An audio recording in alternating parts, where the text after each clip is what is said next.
You would think that stirring is like breathing, something we can do without training or thought. I used to think this way until I noticed how many students in my cooking classes really didn't know how to stir.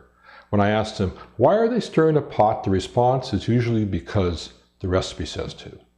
They have no idea as to what they are trying to accomplish by stirring or how often to do it. To complicate matters, they don't even know the right implement to stir with. There are 3 reasons to stir. The first 2 have to do with uniformity. We stir ingredients to increase their homogeneity. In other words, to produce an even dispersion of all the ingredients in the mixture. If we mix 2 liquids together, we stir them to make a homogeneous mixture. If we add salt to a liquid, we stir the liquid to dissolve the salt and to evenly disperse the sodium ions throughout the liquid and thus compose a homogeneous mixture. If we add some cocoa powder to some sugar, we stir the mixture to evenly disperse the cocoa particles among the sugar crystals to make the homogeneous mixture. Or we may seek an even dispersion of temperature. We often stir the ingredients in a saucepan over a burner so that they are uniformly heated. If we don't, the ingredients at the bottom may burn before those at the top come to temperature.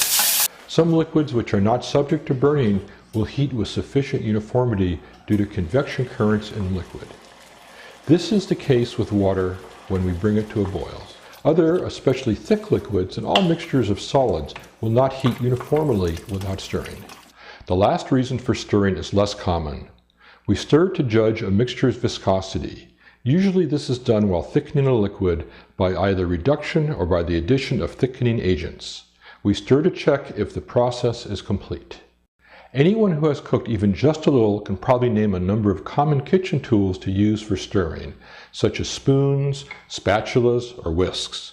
The wooden spoon of our grandmothers can still be used because it is straight and able to get into corners. Metal and plastic spoons tend to be better for serving rather than stirring because they usually lack the round handle that makes it easy to twist a spoon in our hand. The twisting is more difficult with a flat-handled spoon. Another problem with most spoons is that the point in contact with the bottom of the pan is curved, and so little of the implement actually is in contact with the bottom of the pan.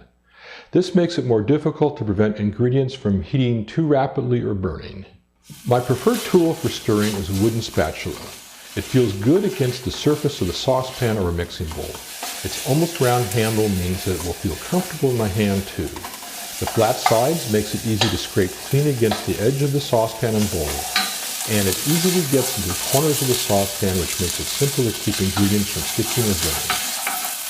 For those who are opposed to wooden implements, there are plastic spatulas of a similar shape, but I don't think the handles of these are as comfortable. But I'm not averse to all plastic spatulas. There are other designs with flat ends, such as this high-temperature nylon version, that are ideal when you want to scrape a large area of a non-stick surface. And then there's always the good old rubber spatula that's great for stirring, spreading, and scraping, but melts when exposed to high temperatures of a frying pan. I do not like the high-temperature silicone rubber versions of these spatulas because they tend to be too soft and floppy. Other kitchen tools that I stir with include tongs, whisks, chopsticks, and sometimes just my hands. Tongs allow you to not only stir, but to also turn the food or purposely move it. Chopsticks are great for separating food that might stick together as it goes into the skillet or saucepan. I usually reserve whisks for the task of whisking, but there are occasional times, such as mixing dry ingredients, where they do a great job. And then there are some mixing jobs that are easiest to do with my hands, such as mixing meat with seasonings for a meatloaf. Lastly, sometimes I'll mix the food in a frying pan by just moving the pan itself. No other tools are required. I'll address this practice more later in the video. The impetus for making this video came from students who had no idea of how to stir and didn't know they didn't. Typically, they would stir a pot of liquid by only moving the top and then only in the middle. When stirring liquids in a saucepan over heat, it is important that the spoon or the spatula make it all the way to the bottom of the saucepan, especially into the corners. For thin, low viscosity liquids that don't contain solids that sink to the bottom of the pot, stirring mostly in the center will usually be sufficient. But with thick, high viscosity liquids, it becomes more important to reach into the corners of the pot so that nothing burns or becomes stuck. After all, The reasons we are stirring is to evenly raise the temperature of everything in the saucepan.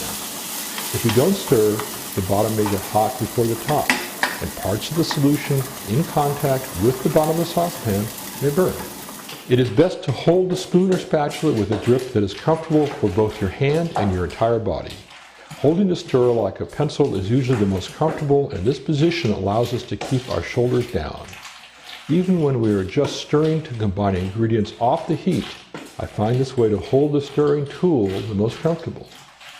If I'm combining very stiff ingredients, I shift to a stronger and less comfortable grip and stance. In this case, I'll also stir more vigorously.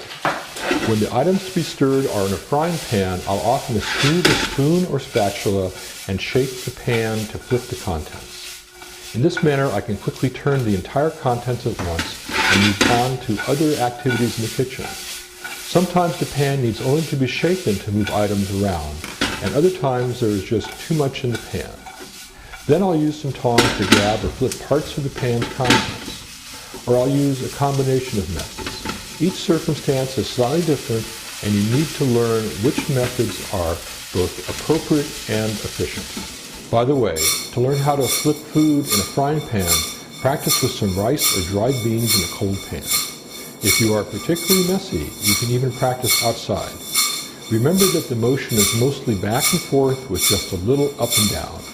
Let the ingredients slide to the far edge of the pan, and then let the shape of the pan force the contents upward.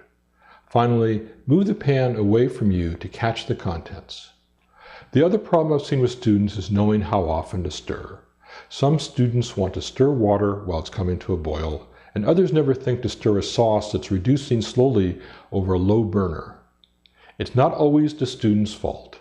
Many recipes instruct us to continuously stir when it is not necessary, or have instructions to stir occasionally, which has little meaning to a novice. Even if we never stir it, water will not burn. If we begin to add solids to the water, especially those that sink to the bottom of the pot or pan, then these items may stick or even burn. It's not until the liquid becomes more viscous does the frequency of stirring need to increase. Thin liquids circulate heat better than thick liquids. I'll let stock simmer for hours unattended, whereas sauces require attention while they're being prepared. When thickening liquids with starch or protein, it is often necessary to almost continuously stir the liquid as the thickening process proceeds. Once the liquid is thick and the heat is lowered, the sauce can be held over low heat with only occasional stirring. Conversely, sauces that are being thickened by reduction where the goal is to evaporate a substantial amount of the liquid usually require only occasional stirring and done mostly as the reduction reaches its final stages, where it may dry out or burn. Another preparation that requires near constant stirring, even though it will never burn, is ice cream. Here we continuously stir so the mixture will freeze evenly without forming large ice crystals. On the other hand, a cooking method that usually requires little stirring is deep frying. Once the ingredients are added to the hot oil and separated, cooking usually proceeds evenly without our intervention. Experienced cooks intuitively know when to stir and when not to. Consequently, they are able to cook more than one dish at a time. Novice cooks need to think about when to stir and when not to in order to develop experience and to cook more efficiently.